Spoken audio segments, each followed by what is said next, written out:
कभी कभी हमको सब कुछ पता होता है, थेरोटिकल नॉलेज होता है, हमने बहुत सारे बुक्स पढ़े हैं लॉ ऑफ अट्रैक्शन के, उसके बावजूद हम मैनिफेस्ट नहीं कर पाते। उसका क्या रीज़न है? तो मैं यहाँ पे आपको एक्सप्लेन करने वाली हूँ कि कॉन्शियसली आपको सब कुछ पता है, आपके कॉन्शियस माइंड को सब कुछ पता है, आपने बहुत सारे बुक्स पढ़े हैं, बट वो सारा knowledge not used is garbage, क्योंकि वो सबकॉन्शियस माइंड में गया ही नहीं। सबकॉन्शियस माइंड में है कि I am not good enough, I don't look good enough, या फिर मैं उतना कर ही नहीं सकता। मतलब जितने लोगों के एग्जाम्पल्स या स्टोरीज आपने पढ़े हैं, उनको आप अपने से कंपेयर करके आप और लो फील करते हो, और आपको इम्पोस्टर सिंड्रोम हो जाता है कि दूसरे लोग ज़्यादा होशियार है, मुझे तो ये सारा नॉलेज और ये सारा आएगा नहीं, ये स्किल्स मुझ में नहीं है, ऐसा आप सोचते हो। और सबकॉन्शियस माइंड में यही थॉट प्रोसेस है, you become who you are and not what you read और what you the knowledge you get. Reading करने से आपकी लाइफ चेंज नहीं होने वाली है। आप लॉ ऑफ अट्रैक्शन के वीडियोस देखेंगे, ये सब कॉन्शियस माइंड में, ये सब कुछ कॉन्शियस माइंड में जा रहा है, सबकॉन्शियस माइंड तक पहुंच ही नहीं रहा है। तो आपको क्या करना है? हमारा जो ब्रेन है उसके अंदर ये ब्रेन वेव्स रहते हैं। जब हम कॉन्शियस रहते हैं तब ये 3 ब्रेन वेव्स एक्टिवेट रहते हैं। मोस्टली जो नॉर्मल लोग हैं जो मेडिटेट नहीं करते, उनके बीटा और अल्फा वेव्स रहते हैं। जो बहुत एंशियस है, स्ट्रेस्ड है, बीटा वेव्स। जो थोड़ा बहुत मेडिटेशन करते हैं, अल्फा वेव्स एक्टिवेट रहते हैं। तो थोड़ा बहुत सबकॉन्शियस माइंड से थोड़ा कनेक्शन है। जब आप सो जाते हो तो थीटा और डेल्टा ये ब्रेन वेव्स रहते हैं। कोमा में जाते हैं तो डेल्टा ज़्यादा रहते हैं। और गैमा जो है वो बहुत सुपर कॉन्शियस स्टेट है, जो जैसे लूसी नाम का इंट्यूशन का मूवी है, या फिर जो लॉरा डे है, ऐसे जो लोग बताते हैं how to rule the world from your couch, ऐसी जो बातें हैं, या फिर मिड ब्रेन एक्टिवेशन के बच्चे जो आंखों पे पट्टी बांध के चीज़ें रिकग्नाइज करते हैं, ये सब gamma waves, alpha gamma theta, ये सारे वेव्स का कॉम्बिनेशन बनाने से उनके ब्रेन पे उनका जो सबकॉन्शियस माइंड एक्टिवेट हो जाता है, सुपर कॉन्शियस हो जाते हैं।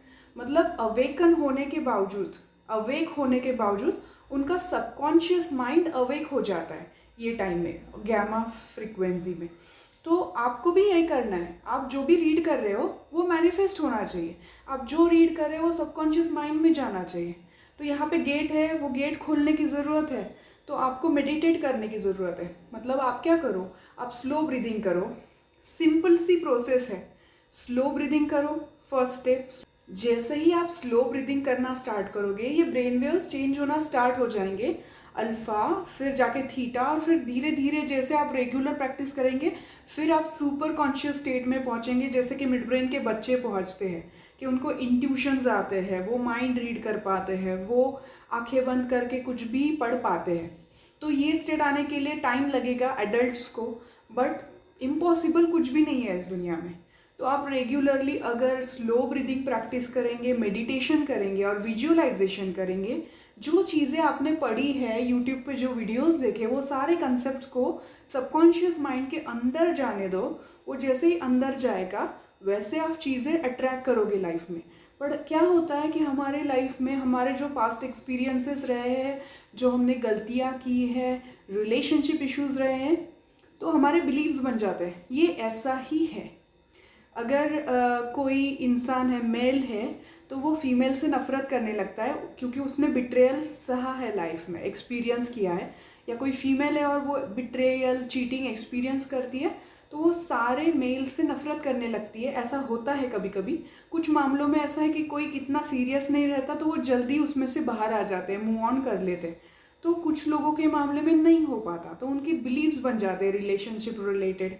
तो वो बिलीव्स को चेंज करना ज़रूरी है। इसलिए न्यूरो लिंग्विस्टिक प्रोग्रामिंग है, हिप्नोथेरेपी है, इनके साथ ये चेंज किए जा सकते हैं। और जैसे अपने बिलीव्स चेंज होंगे, तो बिलीव्स नॉट नेसेसरीली सिर्फ हिप्नोथेरेपी और neuro linguistic programming, but unconsciously अगर करना है कि वो इंसान सोच सोच के पागल हो चुका है, उसका दिमाग काम ही नहीं करता, तो वो केस में जैसे एक्सेस बार हीलिंग है, रेकी हीलिंग है, प्राणिक हीलिंग है, योग प्राणा विद्या का हीलिंग है, वो हीलिंग ले सकते हैं।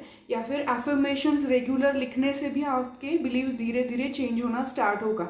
उसको ज़्यादा टाइम लगेगा। रोज़ वो 21 टाइम्स या फिर 369 मेथड्स, 555 मेथड, ये सारी टेक्निक्स यूज़ करके आप अगर वो बार बार लिखते जाएंगे, तब जाके आपके सबकॉन्शियस माइंड में वो थॉट्स जाएंगे जो एफर्मेशन आप लिख रहे हो, और फिर जाके आपकी लाइफ चेंज होगी।